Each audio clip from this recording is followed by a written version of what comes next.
Power star Pawan Kalyan మాత్రం OG మూవీతో comeback ఇచ్చేశారు బ్రో.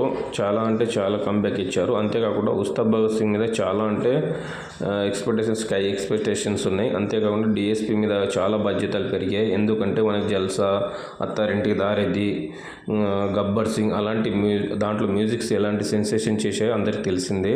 కాబట్టి దీంట్లో రాశి ఖన్నా గారు కూడా యాక్టింగ్ కూడా బాగుంటుందని చాలా టాక్ వస్తుంది. స్టోరీ తెలుసుకోకుండానే నేను హీరోయిన్కి ఫ్యాన్గా నేను నటిస్తున్నా అని చెప్పేసింది. శ్రీలీల గారు కూడా చాలా యాక్టింగ్ స్కిల్స్తో చాలా బాగా రీచ్ అవుతుంది. అంతేగాని డ్యాన్స్ కూడా బాగుంటుంది. హరీష్ శంకర్ గురించి చెప్పడమే అవసరం. ఒక ఫ్యాన్ బాయ్గా ఎలాంటి మూవీ తీయాలో చాలా బాగా ఆయనకు తెలుసు. ఆల్రెడీ మనకు గబ్బర్ సింగ్తో నిరూపించారు కూడా. పవర్ స్టార్ అంటే ఆయనకు ప్రాణం అని కూడా, కట్టె కాలేంత వరకు నేను ఆయన తోడి ఉంటా అని కూడా మనకు చాలా సందర్భాల్లో అల్లు అర్జున్ మూవీ స్టేజ్ మీద కూడా కానీ ఇక్కడ ఏ స్టేజ్ మీద అయినా చెప్పగలుగుతారు. హరీష్ శంకర్ గారి మీద స్క్రీన్ ప్రెజెన్స్ మాత్రం 4-5 స్క్రీన్స్ మాత్రం కరెక్ట్గా వేస్తే మాత్రం ఆల్రెడీ టీజర్ చూసాము. మనకు ఎలా గ్లిమ్స్ కూడా చూసాము. గూస్ బంప్స్ వస్తున్నాయి అవి చూస్తుంటేనే.